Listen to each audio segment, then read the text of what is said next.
ഇന്നത്തെ topic contribution of Chaucer to the English language. ഇംഗ്ലണ്ടിലെ ചരിത്രത്തിലെ ഏറ്റവും മഹത്തായതും വളരെ എക്സൈറ്റിങ്ങും ആയ മാറ്റങ്ങളുടെ ഒരു കാലഘട്ടത്തിലാണ് ജോഫ്രി ചോസർ ജീവിച്ചിരുന്നത്.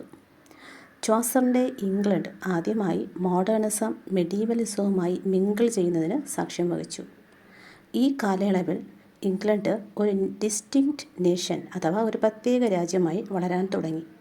മാത്രമല്ല, ഇത് ഇംഗ്ലീഷ് ഭാഷയുടെ പിറവിക്കും സ്വീകാര്യതയ്ക്കും സാക്ഷ്യം വഹിച്ചു. ചോസറിൻ്റെ കൃതികൾ ഈ മാറ്റങ്ങൾ എല്ലാം തന്നെ രേഖപ്പെടുത്തിയിരുന്നു. ഇതേ ചോസറിൻ്റെ കാലഘട്ടത്തിലാണ് ഇംഗ്ലീഷ് ജനത ഒരു റേഷ്യൽ അഥവാ വർഗീയത ആയിട്ടും ഒരു കൾച്ചറൽ യൂണിറ്റായിട്ടും കാണപ്പെട്ടത്. ചോസറിൻ്റെ കാവ്യജീവിതത്തെ 3 കാലഘട്ടങ്ങളായി തരംതിരിക്കാം: ഫ്രഞ്ച്, ഇറ്റാലിയൻ, ഇംഗ്ലീഷ്. ഫ്രഞ്ച് കാലഘട്ടത്തിലെ കവിതകൾ ഫ്രഞ്ചിലെ ഒറിജിനൽ കവിതകളെയാണ് മാതൃകയാക്കിയിരുന്നത്. അതായത് ഫ്രഞ്ചിൽ എഴുതപ്പെട്ട കവിതകൾ അദ്ദേഹം ഇംഗ്ലീഷിലോട്ട് ട്രാൻസ്ലേറ്റ് ചെയ്യുകയായിരുന്നു. ആ ഒരു ട്രാൻസ്ലേഷനെയാണ് ഇവിടെ ഉദ്ദേശിക്കുന്നത്. രണ്ടാമത്തെ കാലഘട്ടം എന്നത് ഇറ്റാലിയൻ പീരീഡാണ്. ഈ കാലഘട്ടം കൂടുതൽ ഒറിജിനാലിറ്റിയും കാഴ്ചപ്പാടും പെർസെപ്ഷനും അതുപോലെ തന്നെ ടെക്നിക്കൽ എബിലിറ്റിയും ഒക്കെ കാണിച്ചിരുന്നു. ചോസറിൻ്റെ കവിതകളായ Anelida and Arcite, the parliament of fowls and Troilus and Criseyde എന്നിവ ഈ കാലഘട്ടത്തിലാണ് എഴുതിയത്. ഈ കാലയളവിൽ അദ്ദേഹത്തിൻ്റെ കൃതികൾ പ്രധാനമായും ഡാൻ്റെയും ബൊക്കാഷ്യയുമാണ് മാതൃകയാക്കിയിരുന്നത്.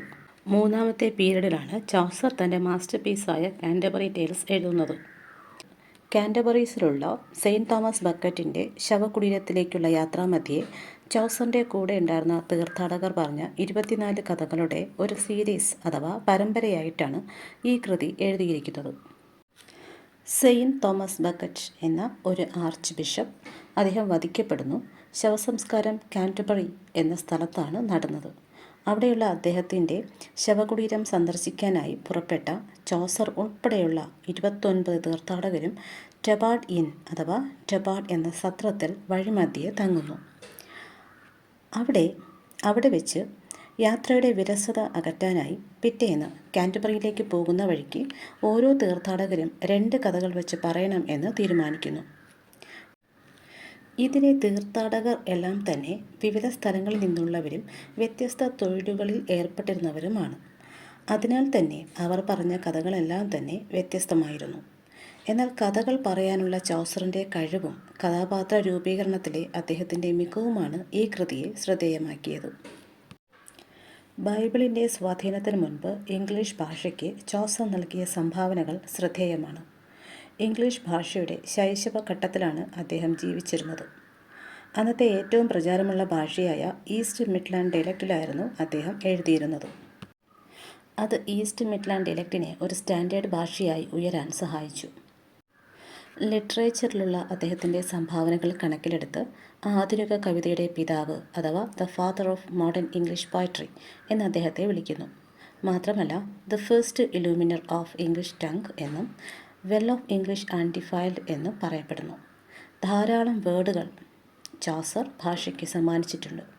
ഇതിൽ ഭൂരിഭാഗവും ഫ്രഞ്ച്, ലാറ്റിൻ, ഗ്രീക്ക് എന്നിവയിൽ നിന്നും എടുത്തിട്ടുള്ളവയാണ്. Example: administrator, adorn, casual, celestial, duration, remove, return എന്നിവയാണ്. എന്നാൽ ഇപ്പോഴും ദിസ് ഓർ ദാറ്റ് എന്നീ പദങ്ങളുടെ യൂസേജിൽ ചോസർക്ക് മുൻപ് ഇംഗ്ലീഷ് മാതൃകകൾ ഉണ്ടായിരുന്നില്ല എന്നതിന് ഒരു പ്രൂഫും കാണിക്കാൻ കഴിഞ്ഞിട്ടില്ല. മാത്രമല്ല ചോസർ എന്നത് ഫസ്റ്റ് പോപ്പുലർ ആൻഡ് കൺസ്പീഷ്യസ് റൈറ്റർ ആയതിനാൽ ചോസറിന് ഒരു മോഡലും ഇല്ലെന്ന് ഉറപ്പിക്കാൻ കഴിയുകയുമില്ല. ചോസർ ബോധപൂർവം ഫ്രേസും വേർഡ്സും ഉണ്ടാക്കിയെന്നും അല്ലെങ്കിൽ അവയെ പുതിയ അർത്ഥത്തിൽ ഉപയോഗിച്ചു എന്നതും ഹെൻറി ബ്രാഡ്ലി നിഷേധിക്കുന്നു. ഇവിടെ ഹെൻറി ബ്രാഡ്ലി എന്ന് പറയുന്നത് ബ്രിട്ടീഷ് ഫിലോളജിസ്റ്റും ആൻഡ് ലെക്സിക്കോഗ്രാഫറുമാണ്. ചോസർ തൻ്റെ കാലഘട്ടത്തിലെ ഭാഷയിലാണ് എഴുതിയിരുന്നത്.